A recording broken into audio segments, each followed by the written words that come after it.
जय हिंद दोस्तों, नमस्कार। सत्य साई कॉमर्स गुरु यूट्यूब चैनल में आपका स्वागत है। दोस्तों, आज हम जो छात्र कॉमर्स के हैं तथा जो आर्ट फैकल्टी से है, उन छात्रों के लिए अर्थशास्त्र विषय का 125 अति महत्वपूर्ण एक शब्द में या एक वाक्य में उत्तर का वीडियो लेकर आ रहे हैं। दोस्तों, इससे पहले हमने एक वीडियो लाया है, वो ऑब्जेक्टिव टाइप का क्वेश्चन का वीडियो है। यदि जिन्होंने उस वीडियो को नहीं देखा, वे प्लेलिस्ट पे जाइए और दोस्तों उस वीडियो को वॉच कीजिए। आइए दोस्तों, आज बहुत ही महत्वपूर्ण प्रश्नों का समावेश इस वीडियो में किया गया है। इस से आपको परीक्षा में बहुत ही सफलता मिलेगी। ये रामबाण साबित होगा दोस्तों आपके लिए। आप वीडियो को पूरा देखिए, लगभग ये 30 मिनट का वीडियो दोस्तों, उसको पूरा देखिए और वीडियो को लाइक कीजिए तथा अपने दोस्तों को जरूर शेयर कीजिए दोस्तों, तथा चैनल को सब्सक्राइब कीजिए दोस्तों। आइए वीडियो शुरू करते हैं। पहला प्रश्न है, पूंजीवादी अर्थव्यवस्था में केंद्रीय समस्याओं का समाधान किसके द्वारा किया जाता है? तो दोस्तों, हमें पता है अर्थव्यवस्था जो है 3 प्रकार की होती है, पूंजीवादी, समाजवादी और मिश्रित। बात हो रही है पूंजीवादी अर्थव्यवस्था, और इसमें केंद्रीय समस्याओं का समाधान जो किया जाता है, तो उसका सही आंसर हो जाएगा दोस्तों कीमत यंत्र के द्वारा। क्या आंसर है? कीमत यंत्र के द्वारा। आइए दूसरा प्रश्न लेते हैं, व्यष्टि अर्थशास्त्र को और किस नाम से जाना जाता है? तो दोस्तों, व्यष्टि अर्थशास्त्र को सूक्ष्म या व्यक्तिगत अर्थशास्त्र के नाम से भी जाना जाता है। तो आंसर हो जाएगा सूक्ष्म या व्यक्तिगत अर्थशास्त्र। तीसरा प्रश्न दोस्तों, सूती कपड़ा उद्योग का अध्ययन समष्टि आर्थिक अध्ययन है या व्यष्टि आर्थिक अध्ययन? तो दोस्तों, हमें पता है व्यष्टि अर्थशास्त्र किसे कहते हैं कि जिस अर्थशास्त्र में अर्थव्यवस्था के छोटे छोटे भागों या व्यक्तिगत इकाइयों का अध्ययन किया जाता है। तो दोस्तों, इसका आंसर हो जाएगा व्यष्टि अर्थशास्त्र, क्योंकि सूती कपड़ा उद्योग एक उद्योग का अध्ययन किया जा रहा है, व्यक्तिगत इकाई है। चौथा प्रश्न है दोस्तों, कौन सा अर्थशास्त्र वस्तु की कीमत एवं उसकी मांग या पूर्ति के संबंध का अध्ययन करता है? तो हमें पता है कि व्यष्टि अर्थशास्त्र को कीमत यंत्र या कीमत सिद्धांत कहते हैं। तो इसका आंसर हो जाएगा व्यष्टि अर्थशास्त्र। पांचवा प्रश्न है दोस्तों कि राष्ट्रीय आय का अध्ययन किस अर्थशास्त्र में किया जाता है? तो हमें पता है कि राष्ट्रीय आय एक विश्व स्तर या माने ऐसी विश्व स्तर की समस्याएं या फिर दोस्तों जिसमें इकाई के योगों का अध्ययन किया जाता है और वो संपूर्ण अर्थव्यवस्था का अध्ययन किया जाता है, वो होती है समष्टि अर्थशास्त्र। तो आंसर हो जाएगा समष्टि अर्थशास्त्र। छठवां प्रश्न है, सामूहिक हितों पर कौन सा अर्थशास्त्र बल देता है? तो दोस्तों, सामूहिक हितों पर समष्टि अर्थशास्त्र ही बल देता है। आंसर हो जाएगा दोस्तों समष्टि अर्थशास्त्र। सातवां प्रश्न है, अवसर लागत का विचार किस मान्यता पर आधारित है? तो दोस्तों, इसका आंसर हो जाएगा पूर्ण प्रतियोगिता की मान्यता। पूर्ण प्रतियोगिता की मान्यता। आठवां प्रश्न है दोस्तों, संसार में सामान्यतः कितने प्रकार की अर्थव्यवस्थाएं प्रचलित है? तो अभी हमने चर्चा की है कि 3 प्रकार की अर्थव्यवस्थाएं होती है, पूंजीवादी, समाजवादी और मिश्रित। तो आंसर हो जाएगा 3। नौवां प्रश्न है, किसी वस्तु की मानवीय आवश्यकता संतुष्ट करने के सामर्थ्य को क्या कहते हैं? तो किसी वस्तु की मानवीय आवश्यकता के संतुष्ट करने का जो सामर्थ्य होता है दोस्तों, उसे हम उपयोगिता कहते हैं। क्या कहते हैं? उपयोगिता। 10वां प्रश्न है, बजट रेखा को और क्या कहा जाता है? तो आंसर हो जाएगा दोस्तों बजट रेखा का दूसरा नाम कीमत रेखा है। आंसर हो जाएगा कीमत रेखा। 11वां प्रश्न है कि किसी वस्तु की मांग एवं कीमत में किस प्रकार का संबंध है? तो बच्चों, हमें पता है कि वस्तु की मांग और कीमत में विपरीत संबंध होता है, अर्थात कीमत बढ़ने पर मांग कम होती है और कीमत कम होने पर मांग बढ़ती है। आंसर हो जाएगा विपरीत संबंध। 12वां प्रश्न है, किसी वस्तु की अतिरिक्त इकाई का उपयोग करने से कुल उपयोगिता में होने वाली वृद्धि को क्या कहते हैं? तो दोस्तों, इसका आंसर हो जाएगा सीमांत उपयोगिता। सीमांत उपयोगिता। 13वां प्रश्न है, सीमांत उपयोगिता ह्रास नियम की तुलना अर्थशास्त्री किन नियमों से करते हैं? तो दोस्तों, इसका आंसर हो जाएगा भौतिक विज्ञान के नियमों से। आंसर भौतिक विज्ञान के नियमों से। 14वां प्रश्न है, तटस्थता वक्र के प्रत्येक बिंदु पर उपभोक्ता को कैसी संतुष्टि प्राप्त होती है? तो दोस्तों तटस्थता वक्र, उदासीनता वक्र पर प्रत्येक बिंदु पर एक जैसी उपयोगिता प्राप्त होती है, संतुष्टि प्राप्त होती है। तो आंसर हो जाएगा दोस्तों कि इसका समान संतुष्टि, समान संतुष्टि। 15वां प्रश्न है, प्रभावपूर्ण इच्छा को क्या कहते हैं? तो दोस्तों इसको प्रभावपूर्ण इच्छा को हम आवश्यकता कहते हैं। आंसर हो जाएगा आवश्यकता। 16वां प्रश्न है, किस प्रकार की वस्तु की मांग अधिक लोचदार होती है? तो वस्तुएं तीन प्रकार की होती है, अनिवार्य वस्तुएं, है ना, आरामदायक और विलासिता। तो दोस्तों आंसर हो जाएगा विलासिता की वस्तु की मांग या मांग की लोच बहुत अधिक लोचदार होती है। आइए दोस्तों 17वां प्रश्न है, मांग की लोच मापने की कुल व्यय रीति किसने दी है? तो आंसर हो जाएगा दोस्तों इसका कि प्रोफेसर मार्शल ने इसकी रीति दी है। आंसर हो जाएगा प्रोफेसर मार्शल। 18वां प्रश्न है, यदि मांग की लोच एक से अधिक हो तो कीमत घटने पर कुल व्यय में किस प्रकार का परिवर्तन होगा? तो आंसर हो जाएगा दोस्तों कि कुल व्यय बढ़ेगा। कुल व्यय क्या हो जाएगा? बढ़ जाएगा, बढ़ेगा। 19वां प्रश्न, सीमांत लागत किस पर निर्भर करती है? तो दोस्तों सीमांत लागत कुल हमारे परिवर्तनशील लागत पर निर्भर करती है। आंसर हो जाएगा परिवर्तनशील लागत पर। 20वां प्रश्न है, औसत कुल उत्पादन वक्र अंग्रेजी के किस अक्षर के समान होता है? तो दोस्तों इसका आंसर हो जाएगा यू अक्षर के समान, अंग्रेजी के यू आकार का या यू अक्षर के आकार का।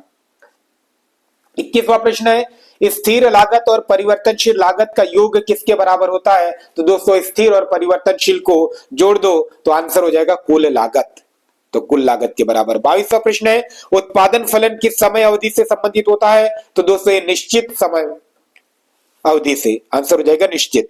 23वां प्रश्न है, माल्थस का जनसंख्या सिद्धांत किस नियम पर आधारित है? तो दोस्तों ये उत्पादन ह्रास नियम पर आधारित है। आंसर है उत्पादन ह्रास नियम। 24वां प्रश्न दोस्तों, मूल बिंदु से खींची गई कोई भी रेखा क्या कहलाती है? तो आंसर होगा कि मूल बिंदु से खींची गई कोई भी रेखा कहलाती है पैमाना। क्या कहते हैं बच्चों? पैमाना। 25वां प्रश्न है, किसी वस्तु की पूर्ति को निर्धारित करने वाला सबसे महत्वपूर्ण घटक कौन सा है? तो दोस्तों वस्तु की कीमत। आंसर हो जाएगा कीमत। दोस्तों वीडियो को जरूर लाइक कीजिए और अपने दोस्तों को जरूर शेयर कीजिए दोस्तों, और चैनल को सब्सक्राइब कीजिए ताकि बच्चों आपको और भी बेहतरीन वीडियो मैं प्रोवाइड करवाऊं बहुत अच्छे कंटेंट के साथ। इसलिए दोस्तों आपका लाइक करने में कुछ नहीं जाएगा, सब्सक्राइब करने में कुछ नहीं जाएगा, आपको महत्वपूर्ण वीडियो तुरंत मिलेगा दोस्तों। तो लाइक कर दीजिए ताकि मैं मोटिवेट हूं और अधिक मोटिवेट होकर आपके लिए बेहतरीन वीडियो लाऊं। तो दोस्तों सब लोग लाइक का बटन ठोक दीजिए दोस्तों। तो आइए हम 26वां प्रश्न लेते हैं, वास्तविक लागत की अवधारणा का श्रेय किस अर्थशास्त्री को जाता है? तो दोस्तों इसका आंसर हो जाएगा प्रोफेसर मार्शल को। 27वां प्रश्न है, किसी वस्तु के उत्पादन में प्रयुक्त होने वाली उत्पत्ति के समस्त साधनों को किया जाने वाला भुगतान क्या कहलाता है? तो दोस्तों उत्पत्ति के जो साधन है उनको जो भुगतान करेंगे उसको कहेंगे उनके योग को उत्पादन लागत। उत्पादन लागत, प्रोडक्शन कॉस्ट। आइए दोस्तों 28वां प्रश्न लेते हैं, औसत लागत क्या है? क्या चाहिए दोस्तों? यहाँ पे औसत लागत चाहिए, मतलब औसत लागत क्या है? औसत लागत लिखा है तो चाहिए दोस्तों कि अवसर लागत क्या है? अवसर, अवसर लागत क्या है? तो दोस्तों अवसर लागत है त्याग की गई या खोए हुए अवसर की लागत, खोए हुए अवसर की लागत। आइए दोस्तों अगला प्रश्न है, फर्म के संतुलन के समय फर्म का कितना लाभ होता है, या फर्म के संतुलन के समय फर्म को कितना लाभ होता है? तो दोस्तों इसका आंसर हो जाएगा सामान्य लाभ होता है।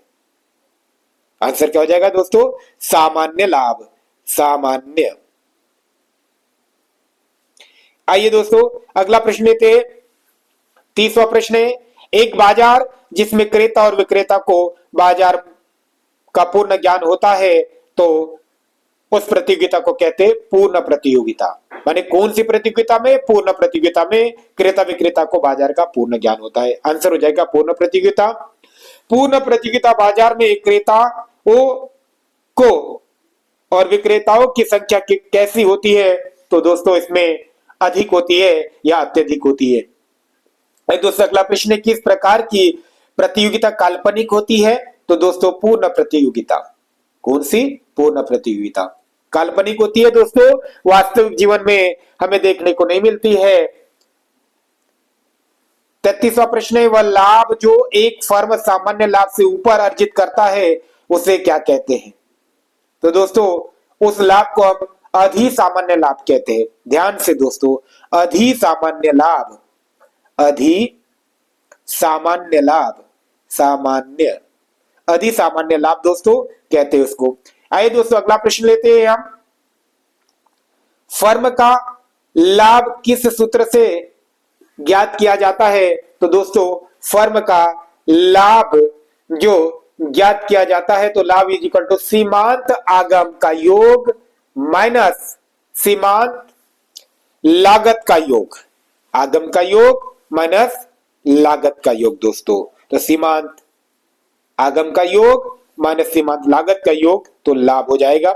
आइए दोस्तों 35वां प्रश्न है, यदि सरकार किसी वस्तु पर अधिक कर लगाती है तो पूर्ति पर क्या प्रभाव पड़ता है? तो दोस्तों यदि सरकार किसी वस्तु पर अधिक कर लगाएंगे तो पूर्ति कम हो जाएगी दोस्तों, उस वस्तु की पूर्ति क्या हो जाएगी?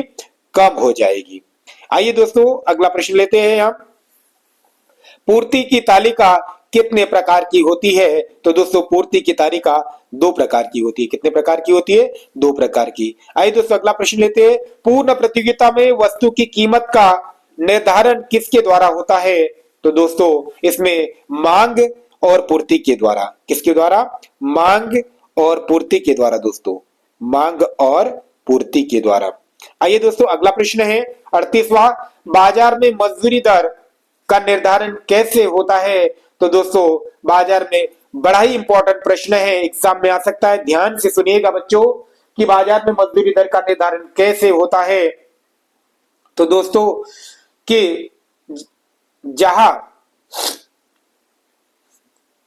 बाजार में मजदूरी दर का निर्धारण दोस्तों, जहां श्रम की मांग एवं श्रम की पूर्ति एक दूसरे को प्रतिच्छेद करती है, जहां श्रम की मांग एवं श्रम की पूर्ति एक दूसरे को प्रतिच्छेद करती है दोस्तों, मांग और पूर्ति एक दूसरे को ऐसा प्रतिच्छेद करेगी तो वहां बाजार में मजदूरी दर का निर्धारण होगा।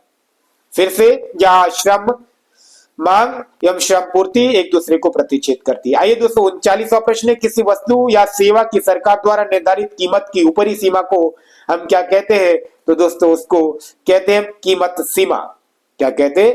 कीमत सीमा या उच्चतम कीमत सीमा। आइए दोस्तों 40वां प्रश्न है, न्यूनतम समर्थन मूल्य किसके द्वारा निर्धारित किया जाता है? तो दोस्तों सरकार के द्वारा। किसके द्वारा? सरकार, सरकार के द्वारा निर्धारित किया जाता है दोस्तों। आइए अगला प्रश्न लेते हैं हम, 41वां प्रश्न होगा, श्रम का क्रय विक्रय किस दर पर किया जाता है या जिस दर पर किया जाता है उसे क्या कहते हैं? श्रम का क्रय विक्रय जिस दर पर किया जाता है उसे क्या कहते हैं? तो दोस्तों उसे कहते हैं मजदूरी दर। क्या कहते हैं उसको? मजदूरी दर। 42वां प्रश्न दोस्तों, जब कोई देश अपने घरेलू वस्तु विश्व के अन्य देशों में बेचते हैं तो उसे क्या कहते हैं? तो दोस्तों बेचना कहलाता है, निर्यात कहलाता है। क्या कहलाता है दोस्तों? निर्यात, निर्यात दोस्तों, निर्यात कहलाता है।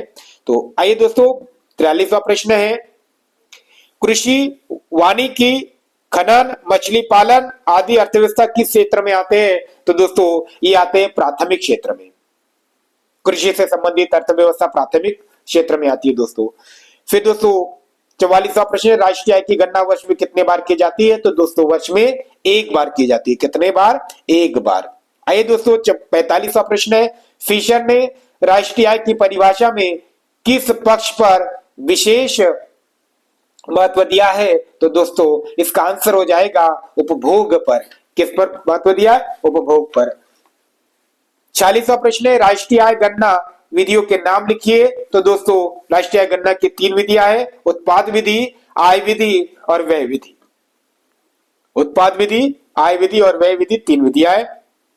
47वां प्रश्न है, बैंकिंग, व्यापार, होटल एवं रेस्टोरेंट अर्थव्यवस्था के किस क्षेत्र में सम्मिलित है? तो दोस्तों ये तृतीय क्षेत्र या इसको सेवा क्षेत्र कहते हैं दोस्तों। आंसर हो जाएगा तृतीयक या सेवा क्षेत्र। आइए 48वां प्रश्न लेते हैं। भारतीय अर्थव्यवस्था का कौन से क्षेत्र का राष्ट्रीय आय में सर्वाधिक योगदान है? तो वही तृतीयक या सेवा क्षेत्र का सबसे अधिक योगदान है। और सबसे कम पूछे तो प्राथमिक क्षेत्र का दोस्तों, जिसमें कृषि आती है। आइए दोस्तों अगला प्रश्न लेते हैं। राष्ट्रीय आय और आर्थिक कल्याण में कैसा संबंध है? तो दोस्तों राष्ट्रीय आय बढ़ेगी तो आर्थिक कल्याण भी बढ़ेगा।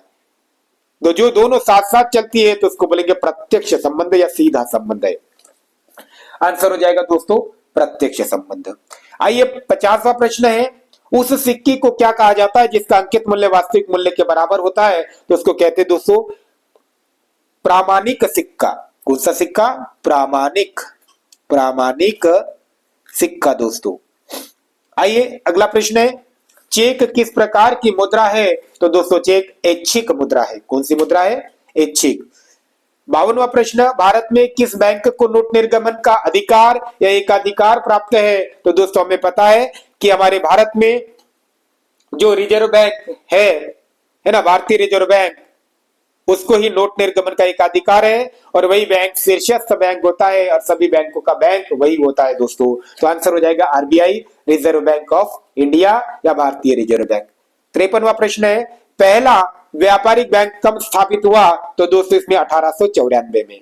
1894 में 94। आइए दोस्तों अगला प्रश्न लेते हैं। रिजर्व बैंक ने मुद्रा की पूर्ति की माप की नई विधि किस वर्ष में अपनाई? तो दोस्तों इसका आंसर हो जाएगा 1977। 1977। 55वां प्रश्न दोस्तों कि भारतीय रिजर्व बैंक का राष्ट्रीयकरण किस वर्ष किया गया? तो दोस्तों ये जनवरी 1949 में राष्ट्रीयकरण हुआ। ध्यान से बच्चों, राष्ट्रीयकरण की बात हो रही है और पहले बार 14 बैंकों का राष्ट्रीयकरण किया गया था। आइए दोस्तों 56वां प्रश्न है। जिस दर पर केंद्रीय बैंक अन्य व्यापारिक बैंकों को ऋण देता है तो उसे किस नाम से जाना जाता है? तो आंसर हो जाएगा दोस्तों बैंक दर। बैंक दर दोस्तों। आइए अगला प्रश्न है। मुद्रा स्फीति किसे कहते हैं? तो दोस्तों स्फीति मतलब मुद्रा का मूल्य गिरता है और कीमतें बढ़ती है। मुद्रा का मूल्य गिरना और कीमतों का बढ़ना मुद्रा स्फीति कहलाता है। ध्यान से दोस्तों ये आपको 2 मार्क के लिए पूछा जा सकता है। मुद्रा स्फीति किसे कहते हैं? तो जब देश में मुद्रा का मूल्य गिरता है और वस्तु की कीमतें बढ़ती है तो उसको कहते हैं मुद्रा स्फीति। आइए दोस्तों जनरल थ्योरी ऑफ अप्लाइमेंट के लेखक का क्या नाम है? तो ये प्रोफेसर किन्स है दोस्तों। कौन है? Professor Keynes.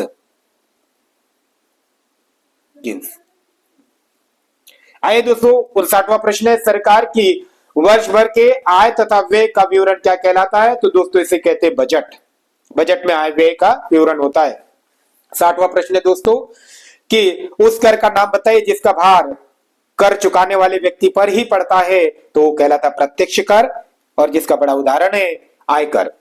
आंसर हो जाएगा प्रत्यक्ष कर और प्रत्यक्ष कर का सबसे बड़ा उदाहरण आयकर है। फिर दोस्तों सरकारी बजट कौन प्रस्तुत करता है? तो दोस्तों वित्त मंत्री। कौन? वित्त मंत्री। ध्यान से मेरी बात को सुनिएगा बच्चों, बजट वित्त मंत्री प्रस्तुत करता है और दोस्तों बजट पर भाषण भी वित्त मंत्री ही देता है।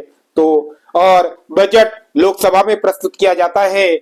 ये हमें ध्यान से याद रखना है बच्चों। आइए दोस्तों 61वां प्रश्न लेते हैं कि हो गया सरकारी बजट वित्त मंत्री प्रस्तुत करता है। सार्वजनिक 62वां प्रश्न है।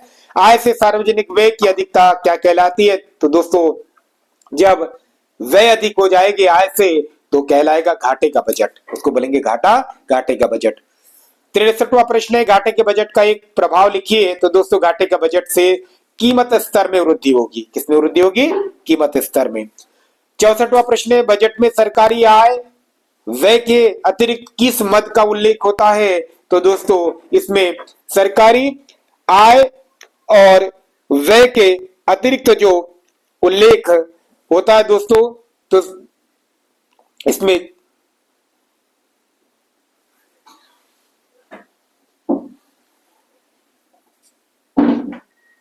चौसठवां प्रश्न दोस्तों कि बजट में सरकारी आय व्यय के अतिरिक्त किस मद का उल्लेख होता है? तो दोस्तों ऋण संबंधी नीतियों का भी उल्लेख होता है इसमें। आइए दोस्तों 65वां प्रश्न लेते हैं। सरकार द्वारा जुलाई 2017 में कौन सा कर लगाया गया? तो हमें पता है जीएसटी लगाया दोस्तों। कौन सा कर लगाया? जीएसटी। आइए दोस्तों अगला प्रश्न लेते हैं 66वां। विनिमय नियंत्रण का क्या उद्देश्य है? तो दोस्तों आयात व निर्यात पर सरकारी नियंत्रण। आयात व निर्यात पर सरकारी नियंत्रण करना विनिमय नियंत्रण का उद्देश्य है।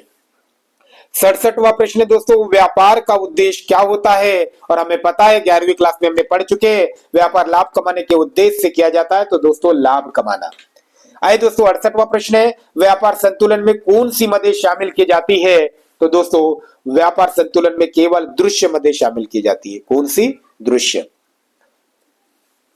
69वां प्रश्न है। एक देश की मुद्रा का दूसरे देश की मुद्रा में व्यक्त मूल्य क्या कहलाता है? तो दोस्तों उसे कहते हैं विदेशी विनिमय दर या विनिमय दर दोस्तों। आइए दोस्तों 70वां प्रश्न है। व्यापार संतुलन किसका अंग माना जाता है? तो दोस्तों व्यापार संतुलन ये भुगतान संतुलन का अंग माना जाता है दोस्तों। 71वां प्रश्न है। मुद्रा संकुचन क्या है? तो मुद्रा का मूल्य बढ़ना और कीमतें गिरना मुद्रा संकुचन कहलाएगा। मूल्य मुद्रा का बढ़ जाना और कीमत का मूल्य गिर जाना, कीमतें गिरना। आंसर हो जाएगा कि मुद्रा का मूल्य बढ़ना तथा कीमतें गिरना। फिर दोस्तों 72वां प्रश्न है। विश्व बैंक की स्थापना कब हुई? तो दोस्तों विश्व बैंक की स्थापना हुई 1944 में। 1944 में। आइए दोस्तों अगला प्रश्न लेते हैं कि भारतीय रिजर्व बैंक की स्थापना कब हुई? तो जुलाई 1935 में दोस्तों। 1935 में। आइए दोस्तों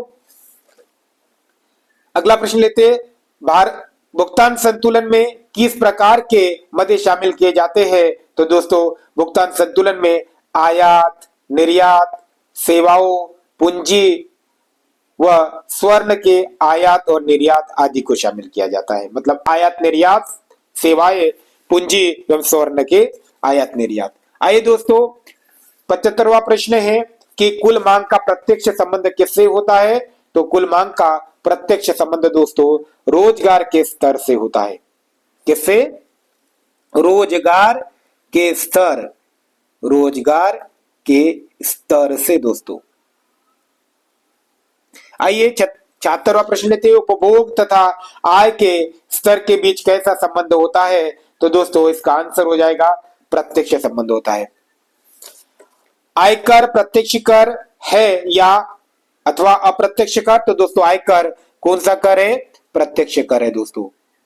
आइए दोस्तों 78वां प्रश्न है। प्रतिरक्षा व्यय कैसा व्यय माना जाता है? तो प्रतिरक्षा व्यय गैर विकास व्यय माना जाता है। कौन सा व्यय? गैर विकास व्यय।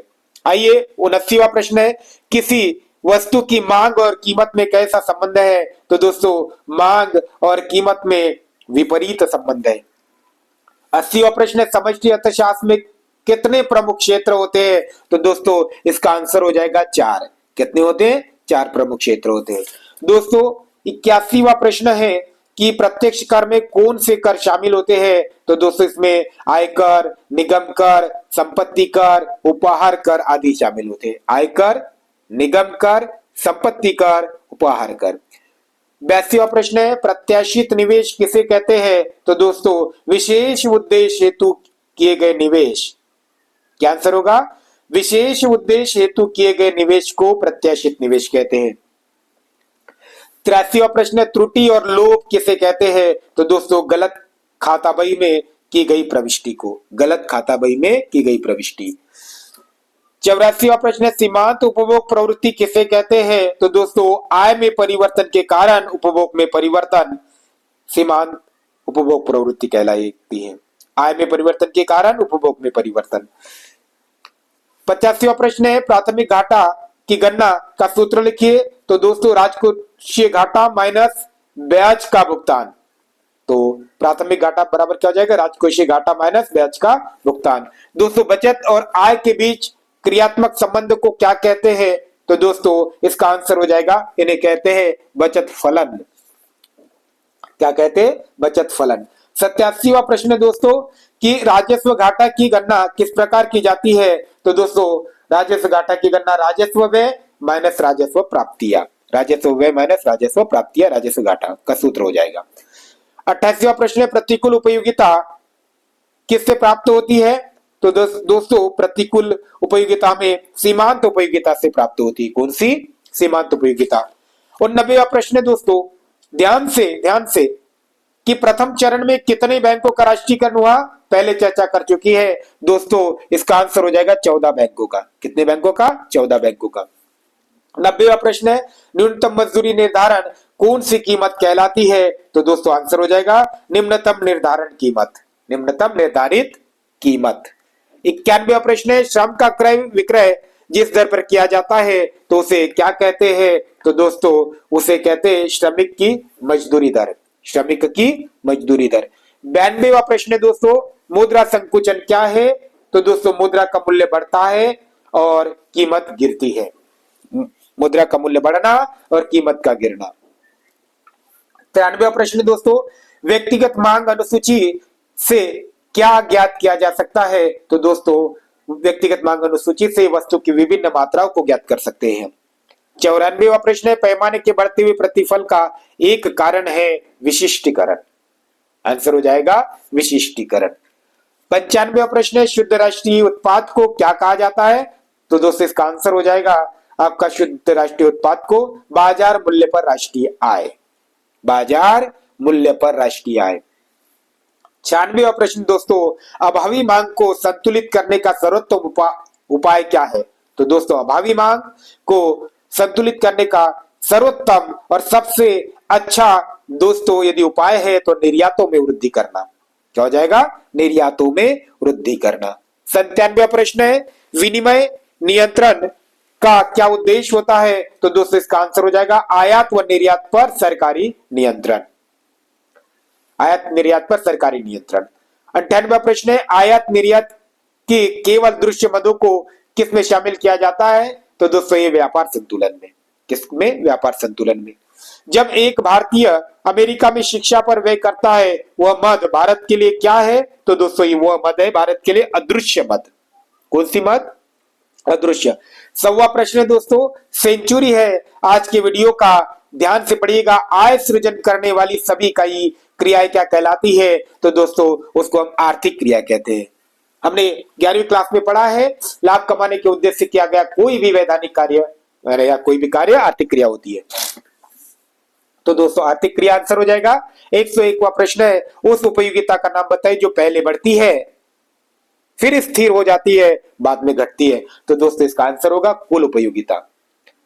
102वां प्रश्न है, पूर्ण प्रतियोगिता में एक फर्म का साम्य कहा जाता है।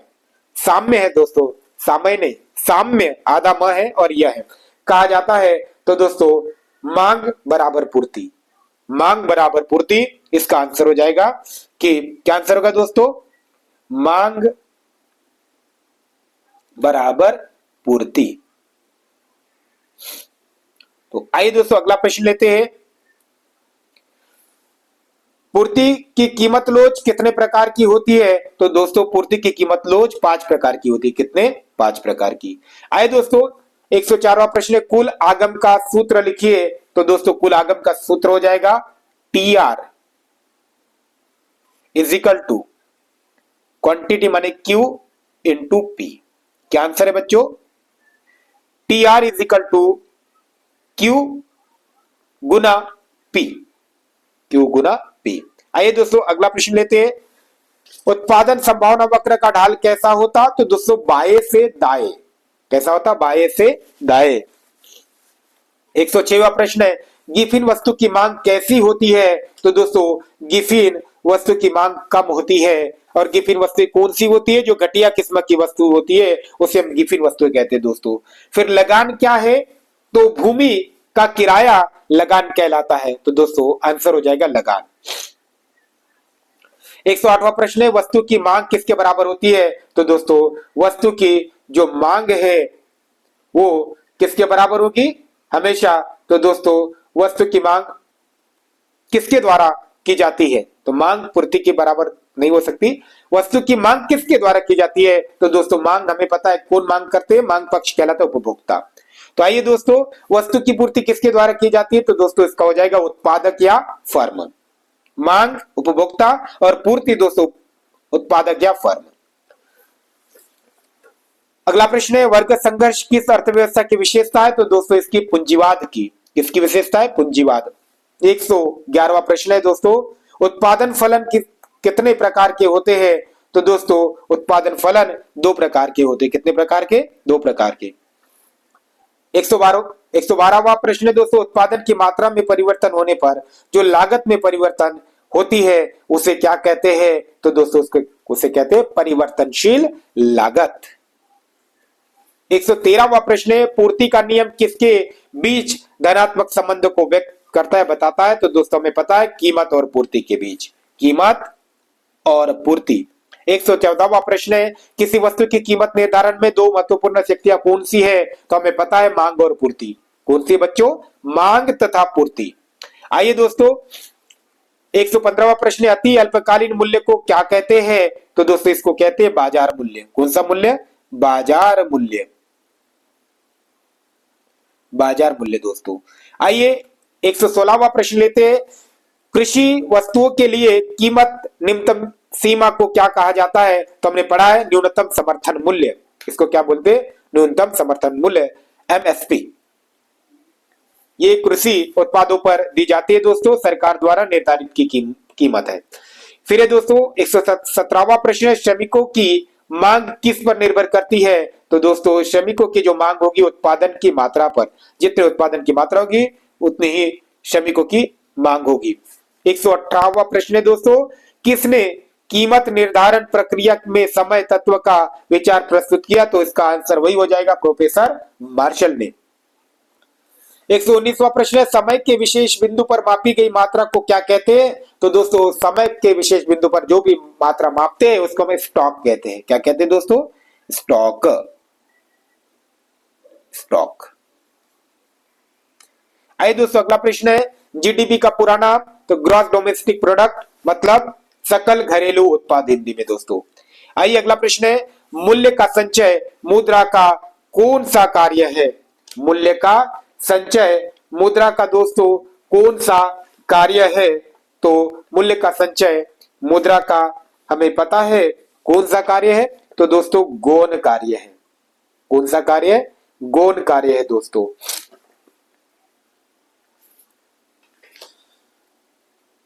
आइए दोस्तों अगला प्रश्न लेते हैं कि भारतीय रिजर्व बैंक या फिर भारतीय बैंकिंग व्यवस्था का शीर्षस्थ बैंक कौन सा है? तो reserve bank of India RBI या फिर भारतीय रिजर्व बैंक। आइए दोस्तों 123वां प्रश्न है बजट का एक उद्देश्य लिखिए। तो दोस्तों बजट का सबसे महत्वपूर्ण उद्देश्य है आर्थिक असमानता दूर करना। आर्थिक असमानता दूर करना दोस्तों। जो आर्थिक असमानता बढ़ रही है अमीरी और गरीबों के बीच में खाई बढ़ती है उसको दूर करना उसका बजट का उद्देश्य हो जाएगा। आंसर आर्थिक असमानता दूर करना। 124वां प्रश्न दोस्तों शिक्षा पर किया गया व्यय कैसा व्यय होता है? तो दोस्तों विकास व्यय है ये। कौन सा व्यय? विकास व्यय। 125वां प्रश्न दोस्तों और आज के वीडियो का अंतिम प्रश्न है वस्तुओं के निर्यात और आयात के मूल्य के अंतर को क्या कहते हैं? तो दोस्तों उसको कहते हैं व्यापार संतुलन। तो दोस्तों वीडियो देखने के लिए आपका बहुत बहुत धन्यवाद। इसके बाद आपको सही गलत और दोस्तों रिक्त स्थान और सही जोड़ी के वीडियो मिलेंगे और उसके बाद आपको अर्थशास्त्र के बड़े ही इंपॉर्टेंट जो हर वर्ष पूछे जाते हैं ऐसे 2 मार्क के प्रश्न भी बड़ी मजेदार तरीके से मिलने वाले हैं। तो आप चैनल को सब्सक्राइब कीजिए दोस्तों और वीडियो को लाइक कीजिए। बहुत बहुत धन्यवाद दोस्तों आपका।